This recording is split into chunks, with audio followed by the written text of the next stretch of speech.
ఇక క్రైస్తవులు ఈస్టర్ పండుగ వేడుకలను ఘనంగా నిర్వహించుకున్నారు. ఆయా చర్చిలలో తెల్లవారుజాము నుండే యేసు ప్రభువుకు ప్రత్యేక ప్రార్థనలు చేపట్టారు. క్రిస్టియన్ సోదరీ సోదరులతో చర్చి ప్రాంగణం అంతా కోలాహలంగా మారింది.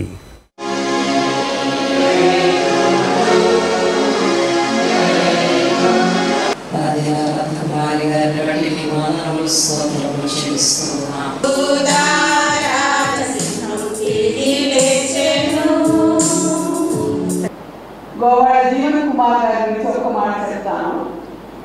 గోవాడ జీవన్ కుమార్ గారు మా సొంత పిన్ని మనవడు. వారి అమ్మ నేను ఇక్కడ మీ మధ్య స్వర్ణ అని నా మేనమామ కుమార్తె ఉంది. ఒకసారి వేస్తే సంతోషిస్తాను.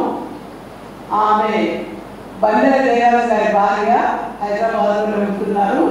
మేము ముగ్గురం బాగా చిన్నప్పటి నుంచి కలిసిమెలిసి ఉండేవాళ్ళం.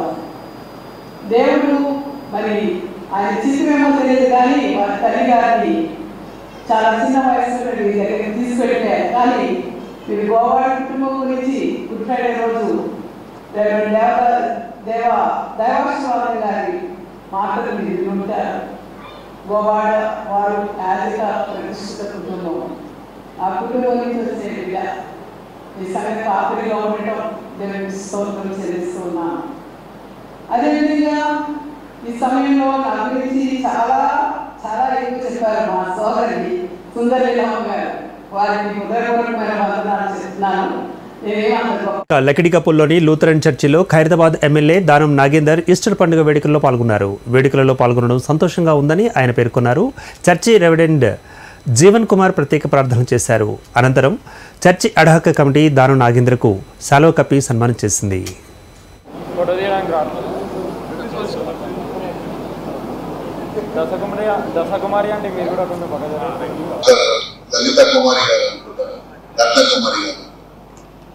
వారి సందేశాన్ని పూర్తిగా వినకపోయినా ఆ భగవంతుడు యేసు ప్రభు మళ్ళీ జననం ఎందుకు జరిగింది, లోక కళ్యాణం గురించి ఆ దేవుడు కులామతాలకు అతీతంగా యేసు ప్రభు జన్మించి మళ్ళీ మానవులకు నేనున్నా అనేటువంటి ధైర్యాన్ని కల్పించినటువంటి ఆ దేవుడి సన్నిధిలో నేను రావడం, ఈస్టర్ సందర్భంగా ఇక్కడికి వచ్చి ఆ భగవంతుడు ఆశీస్సులు తీసుకునేటువంటి అవకాశాన్ని నాకు కల్పించినటువంటి ఈ యొక్క నూతన చర్చ యొక్క కార్యవర్గ సభ్యులకి, జీవన్ కుమార్ గారికి, ఇక్కడ విచ్చేసినటువంటి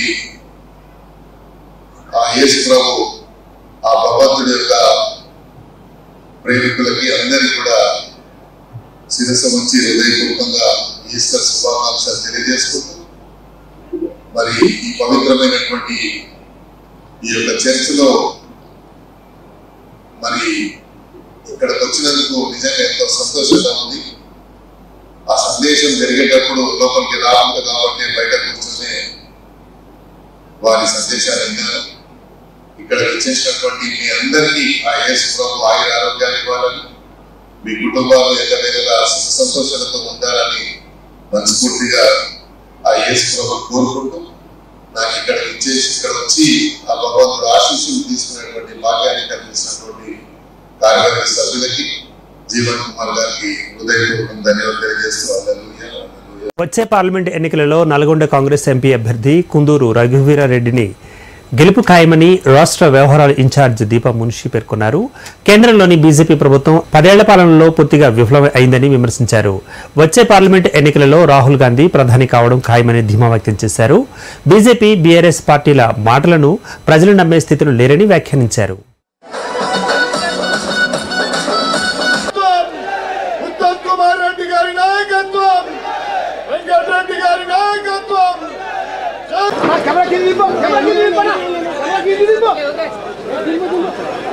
యాదవ్ గారికి కూడా స్వాగతం పలుకుతున్నాను. అదేవిధంగా పెద్దలు గౌరవనీయులు కోదాటి నుంచి 4 సార్లు శాసనసభకి ఎన్నిక పెద్దలు శివారెడ్డి గారు, వరప్రసాద్ రెడ్డి గారు, మహిళా కాంగ్రెస్ అధ్యక్షురాలు, మరి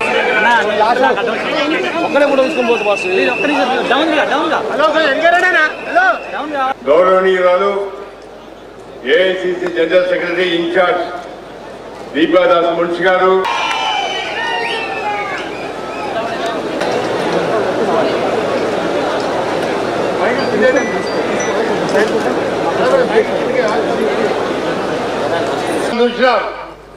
రఘువీరారెడ్డి గారిని మీ అందరి ముందు పరిచయం చేయబోతున్నాము.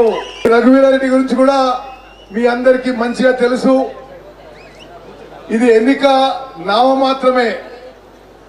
తెలంగాణ రాష్ట్రంలోనే కాదు, భారతదేశంలో అతి పెద్ద మెజార్టీతో గెలవబోయే ఎంపీ రఘువీరారెడ్డి గారు. నల్గొండ పార్లమెంట్ స్థానానికి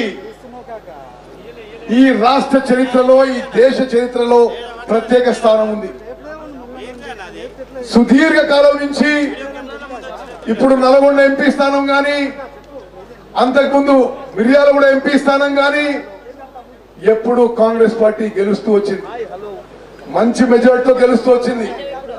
నేను ఈ సందర్భంగా గత 5 ఏళ్లుగా మీ పార్లమెంట్ సభ్యునిగా ఉన్నందుకు, ఈ 7 నియోజకవర్గాల కార్యకర్తలకు, నాయకులకు సేవలు అందించే అదృష్టం కలిగినందుకు నేను మీ అందరికీ మనస్ఫూర్తిగా ధన్యవాదాలు తెలియజేస్తున్నా.